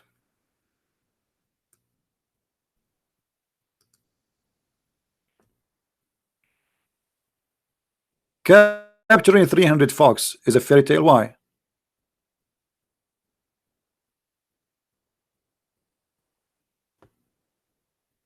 Why it is a fairy tale? Are you saying in the time of Solomon there was only two foxes, you and the other one, and you and your dad? Is that what you mean? And that in the time of Samson, there's only two foxes, you and your dad. So what the problem with 300 foxes? We can change the number for you if you want. We make it yeah, we make it 1,000. Anyway, uh, so the point of what we saying today, you keep telling me about one God, one God, one God, but your God is a silly, stupid God. You have one God, but he is not wise. You have one God, but is stupid. You have one God, he don't even know how the earth created. You have one God, you do not know how the baby created. As an example, Muhammad, everything he said is coming from Allah. When your God, he said the sun set in murky water, and the Muslim, they try to defend that. They say, oh, this is how it appeared to Zulqarnain. No, that's a lie. That's a big fat lie. Quran is so clear. Read with me carefully. Allah is talking until now, not Zulqarnain, until when he reached the sitting place of the sun. He reached what? Where is the sitting place of the sun? The guy, Allah, he gave him the way. Allah gave him victory. And then he stopped where? Until he reached the sitting place of the sun. But this is a journey of many years, not a day or two. The guy supposedly he controlled the earth from the east to the west. This is what the Quran is speaking about. Ask Allah where is the location where the sun set? Where is that? And he found next to it people who live there. And he found it sitting in the murky water. The Muslim today, to cover the shame of the Quran, they say, oh no, no, no, no. This is how it appeared in the eyes, in the eyesight of this guy, Zulqarnain. Lie. Let us get you busted.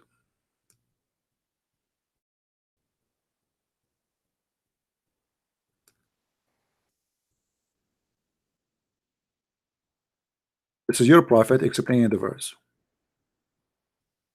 I was sitting behind the messenger of Allah, SAWSFM, whatever does that mean, radio, who was riding a donkey while the sun was setting. He asked, do you know where this set? I replied, Allah and his messenger knows best. As usual, always they associate the knowledge of Allah with the knowledge of a man. His name is Muhammad. And by the way, this is Sahih chain hadith. So they cannot say to us, this is weak and this garbage, you know. I replied, Allah and his apostle knows best. He said, who? He who? Muhammad. It's set in a spring of warm water.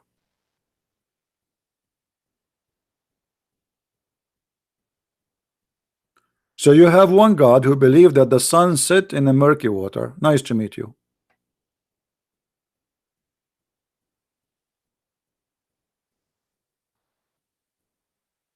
I'm not going to keep the video longer. No, I'm not going to stay longer, really. I have things to do. But this is enough to cover the topic and to show that the debate is not really about the Trinity. The debate is about your God is exist or not. Trinity is just how we as a Christian believe that God nature is. God, he taught us about himself. Still we believe in one God. But that will not be a problem. Let us say somebody believe in 1,000 God and they are exist. Then he is right, I'm wrong. If they are exist, they exist. So having one God or two God or three God, it will not make any difference. The question is your God is exist?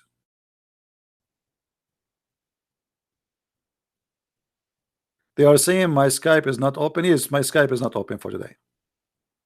And you know, we want to debate. If anyone want to debate me, we will not debate kids no more. We will debate, you know, I have thousands of videos answering anyone they want to call me, right? If you are a scholar, text me your page in Skype. I will open it. Text me in Skype. Text me in Facebook. I will check your page. If you are really a person who can debate me, claiming to be someone, then you are welcome. Is that fair? Muslim, they keep complaining that Christian Prince is debating kids.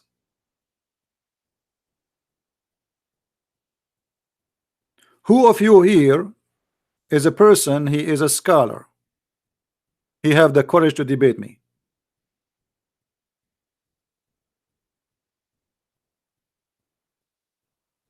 Anyone? Right now. Not tomorrow.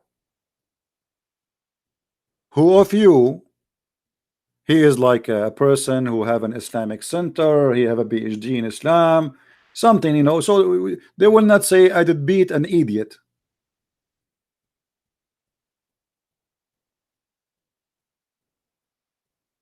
Right? Yeah, we want to verify the person who is, you know, when the guy he said to me, I want to have my sheikh to call you. You remember what happened to the sheikh? Go and watch it. He was scattered, and until now they cannot glue him together. What happened to the head of the Islamic Shia in USA, Hisham al-Husseini? Until now, no glue can put him together. What happened to Dr. Nabil Bayekli and Imam Malik Sar? Go and watch the debate and laugh. What happened to Dr. Rohi? So we don't, you know, I'm not debating kids. Like you say to me, okay, guy, he's a 40 years old, he's a kid for you. I don't know what that kid mean, but you are claiming that because he don't have a knowledge. So as if you are the one who have a knowledge. Bring your scholar. We offer even those kids who go in a speaker corner like Mimi Hijab, he run away. Correct, guys? Did I challenge him many times? He run away. The guy, his name was Ibrahim. All of them, they want to debate David Wood, but nobody want to get close to me. Brother Samshi, all of them, they want to debate David Wood. The second, Shabir Ali, we set up a debate with him in ABN TV. After he learned that the one he will debate him is a Christian Prince, he took a hike.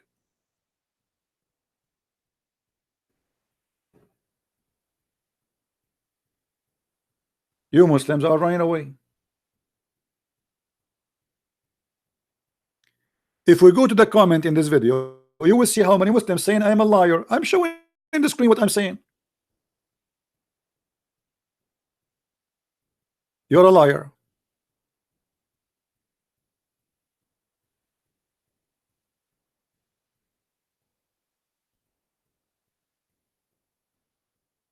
I am a liar, or your prophet is a liar. The sun set in the murky water, hot water. No wonder the sun is hot. I was wondering why the sun is hot. Now I know. So my friend, to make it simple, you might disagree, you might agree with the Christians about what they believe, but we have the amazing wise God. Compare any speech Jesus said with the best you have in the Quran, and you will find the Quran is the most silly, stupid book ever. And we cannot compare anything Jesus said with anything Muhammad he said.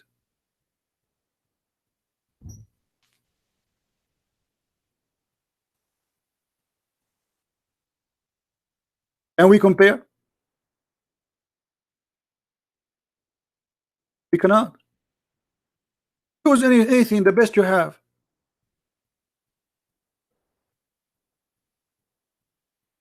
You cannot, my friend.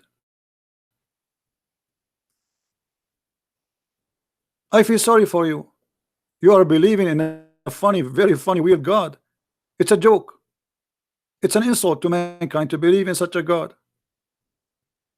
So you want to replace the wise God, the Messiah, with the funny God who tell us most funny, stupid stories ever.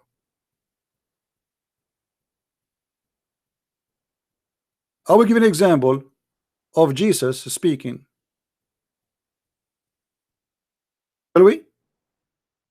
Can you tell me if Jesus speak as God or he speak as a man?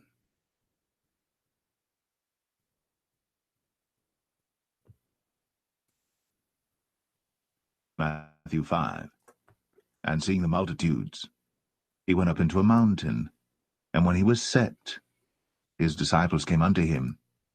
And he opened his mouth, and taught them, saying, Blessed are the poor in spirit, for theirs is the kingdom of heaven.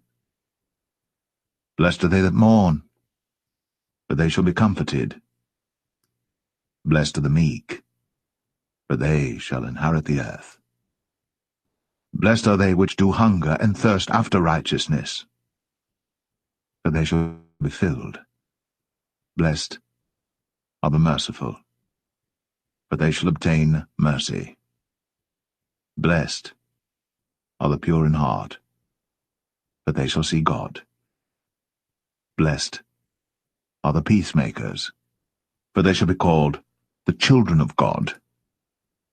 Blessed are they which are persecuted for righteousness' sake, for theirs is the kingdom of heaven. Blessed are ye, when men shall revile you and persecute you, and shall say all manner of evil against you falsely, for my sake. Rejoice, and be exceeding glad, for great is your reward in heaven, for so persecuted they the prophets which were before you. Ye are the salt of the earth. But if the salt have lost his savour, wherewith shall it be salted? It is thenceforth good for nothing, but to be cast out, and to be trodden under foot of men. Ye are the light of the world. A city that is set on an hill cannot be hid. Neither do men light a candle and put it under a bushel, but on a candlestick, and it giveth light unto all that are in the house. Let your light so shine before men, that they may see your good works, and glorify your Father which is in heaven. Think not that I am come to destroy the law or the prophets. I am not come to destroy, but to fulfill. For verily I say unto you, till heaven and earth pass, one jot or one tittle shall in no wise pass from the law, till all be fulfilled. Whosoever therefore shall break one of these least commandments, and shall teach men so, he shall be called the least in the kingdom of heaven. But whosoever shall do and teach them, the same shall be called great in the kingdom of heaven.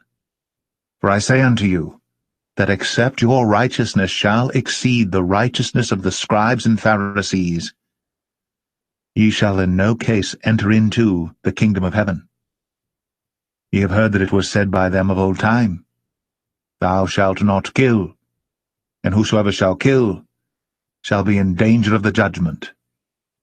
But I say unto you, that whosoever is angry with his brother without a cause shall be in danger of the judgment. And whosoever shall say to his brother, Raka, shall be in danger of the council. But whosoever shall say, Thou fool, shall be in danger of hellfire.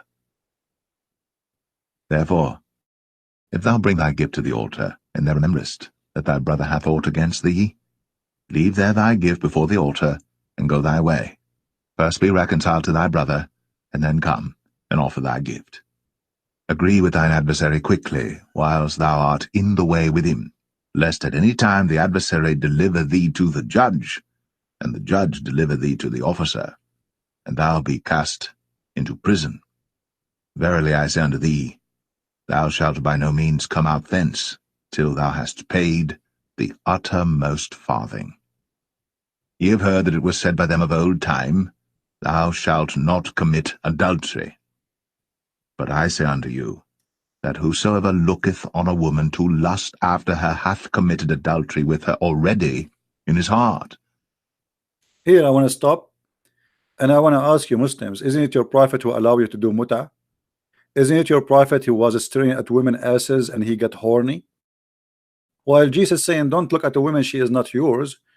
You're a prophet, he allow you. And not only that, you're a prophet, he claimed that adultery is a destiny written to you by Allah.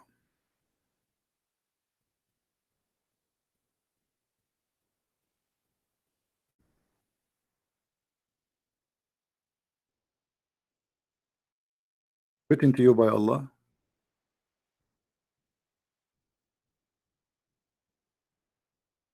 How that can be?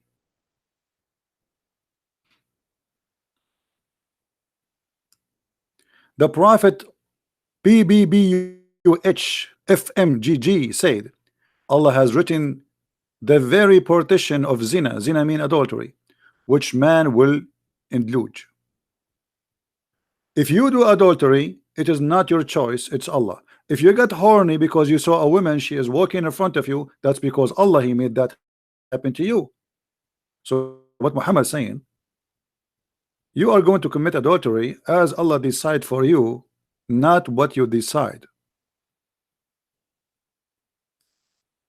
Do you see it? Am I saying something not there? I'm giving false translation. This is your translation.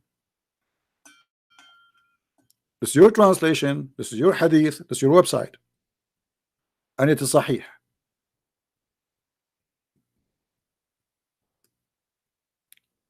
So when the Muslim they say to us that adultery is forbidden in Islam, it's a lie. Adultery is a fate of Allah. Allah, he like you to do adultery. He decide for you before he created you how much adultery you would do. Do you see it? Allah fixed the very partition of adultery which man will do, and you cannot escape from it. Do you see it?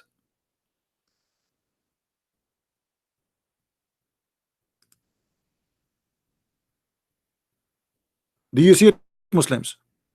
So why you stone a person for adultery, you coward? If you believe that this is the destiny, stone Allah. Is that correct, guys? If Allah, he is the one who made me an adulterer, then why you want to stone me? Stone Allah. And if I cannot escape from it, which means why I am going to be punished.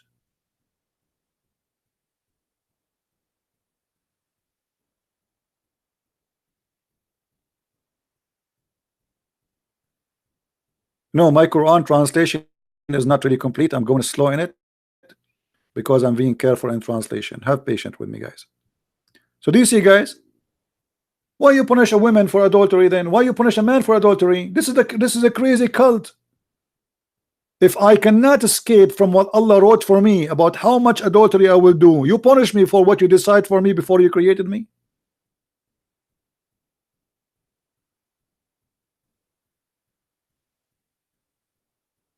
That's why I say, okay, you have a God, but you have a crazy God, you have a silly God, you have a foolish God. What kind of religion is it? What kind of cult this cult is? I mean, it's full of contradictions, stupidity. So you bring a woman and you stone this poor woman, but Allah is the one who decide for her to take off her panty and have sex with a stranger, and then we punish her for what Allah decide for her. Where is justice?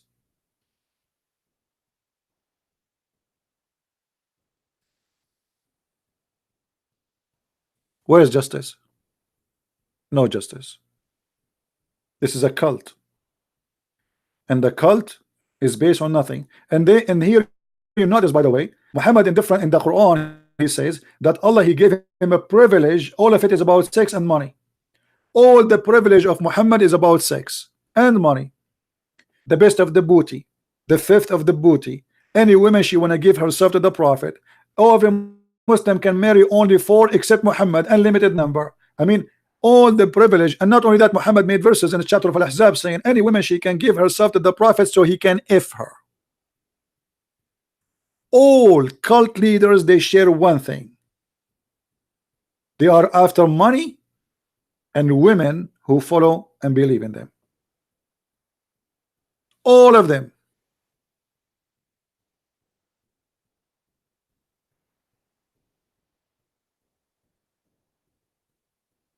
You might find a priest, he's a child molester, but he is a priest of the devil, not a priest of Jesus. Jesus says it's better for you to put a milestone in your neck before you harm the little one. That is Jesus. The Muslim, they say to us, how Jesus can be God, but yet he came to earth as a man. But how he can be just a man? He never commit adultery, and he never commit sin, and he never proven of sin. And not only that, as you see, he did not get married and have kids.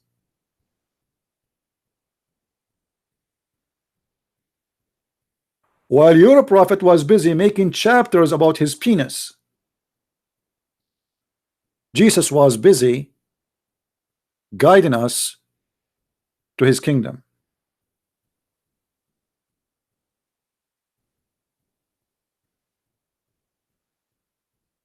Even Muhammad, when he speak about privilege Allah he gave him, if you have my book 6 and Allah, you will see that one of the privilege of Muhammad, which is very funny, proving to us again Muhammad to be a false cult leader, that Allah will give him the power of 40 men of the people of heaven. But every man of the people of heaven will have the power of 100 men on earth. That's mean Muhammad, he will have the power of 4,000 men in heaven for sex. This is God promise. God, he promised Muhammad to have a power of 4,000 men for sex in heaven. All cult leaders, they share the same thing. They try to seduce you by sex, by money, by you name it. I mean, whatever can seduce a man or a woman.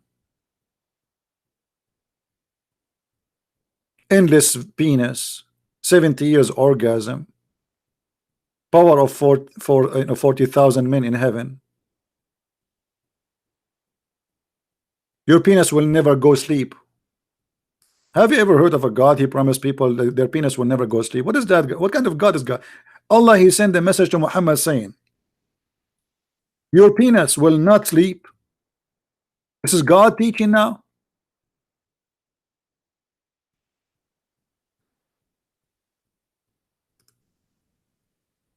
If this is God teaching, so what is porn station is? It's like a commercial for a Viagra.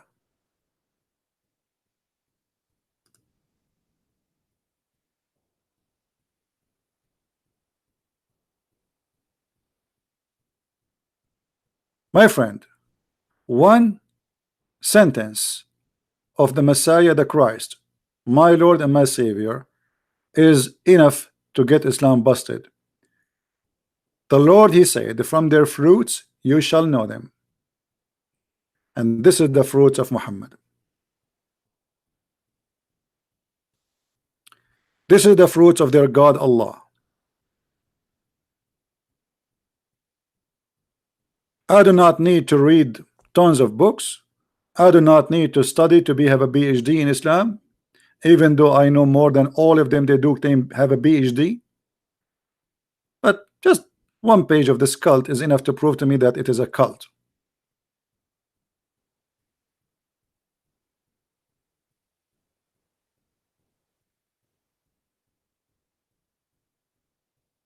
The Messiah, he said, not everyone says to me, Lord, Lord, will enter the kingdom of my Father, but the one who do his will. And the heaven of our Father is not where penises are going crazy. The heaven of our holy God is holy. This is why the Bible says that be holy like your Father, not be a scumbag holding your penis going around with it. If you remember, once we have a debate with the Muslims. We spoke to many of them, as you know, and when we asked them about heaven in Islam, what the Muslims they said, you can have sex with your mother.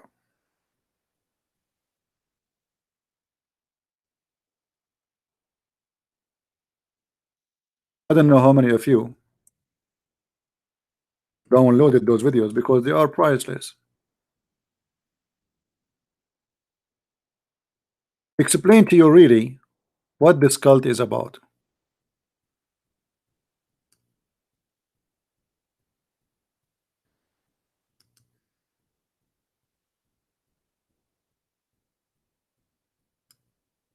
With no question. Can you hear me? Yes, mute YouTube, please. Sorry? Mute YouTube so we don't have double voice. What do you want to say to us, Yes. Mr. Ras? Why you are upset?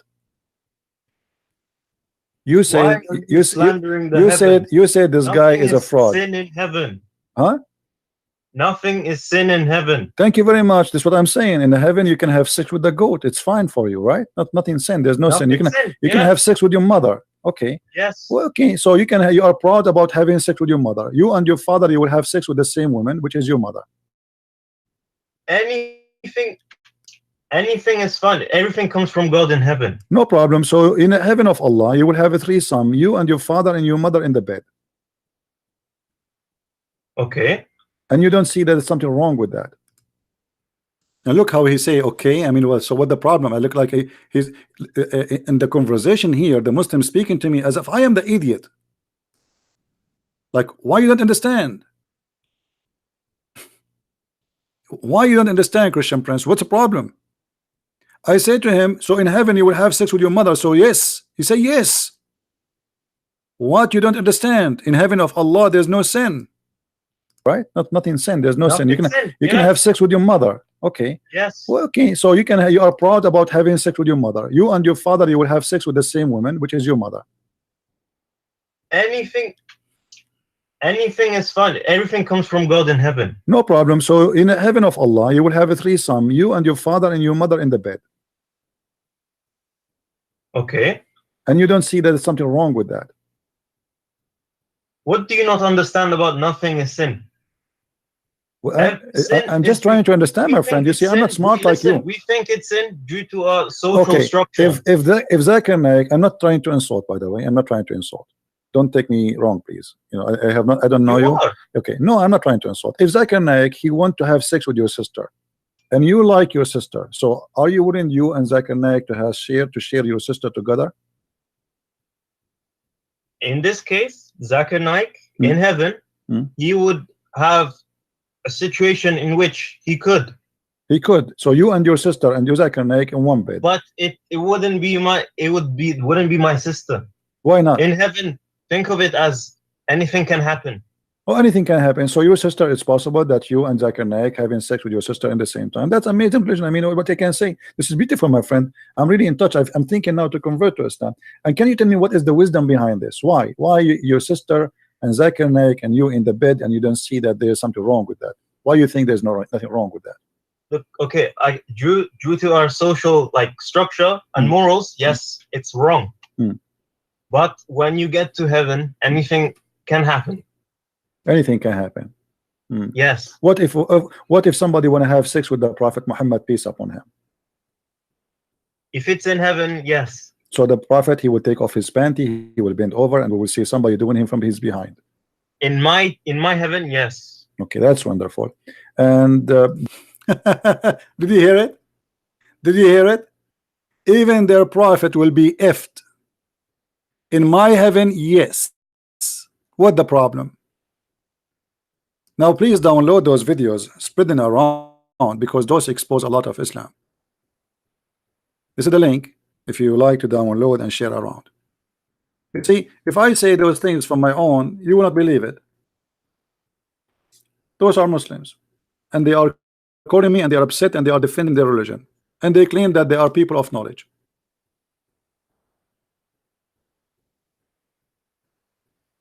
Muhammad himself, he will bend over, and Muslims will be doing him. If this is not enough to prove to you that Islam is cult, I don't know what can prove it to you then. Right? I mean, I leave that to you. From their fruits you shall know them. There is no sin in heaven of Allah. No sin. I agree there's no sin, but you are doing sin there. I agree there's no sin should be in the heaven, but sleeping with your mother is okay. Sleeping with your sister is okay. Sleeping with your daughter is okay. Sleeping with the Prophet Muhammad is okay. Men sleeping together. No sin in Allah heaven. We got it. Thank you guys for being here. May the Lord bless you, and don't forget please to download the video and share it around, and until we see you again, this is the Christian Prince. I love you all. Christ is Lord, Islam is false, and see you soon again.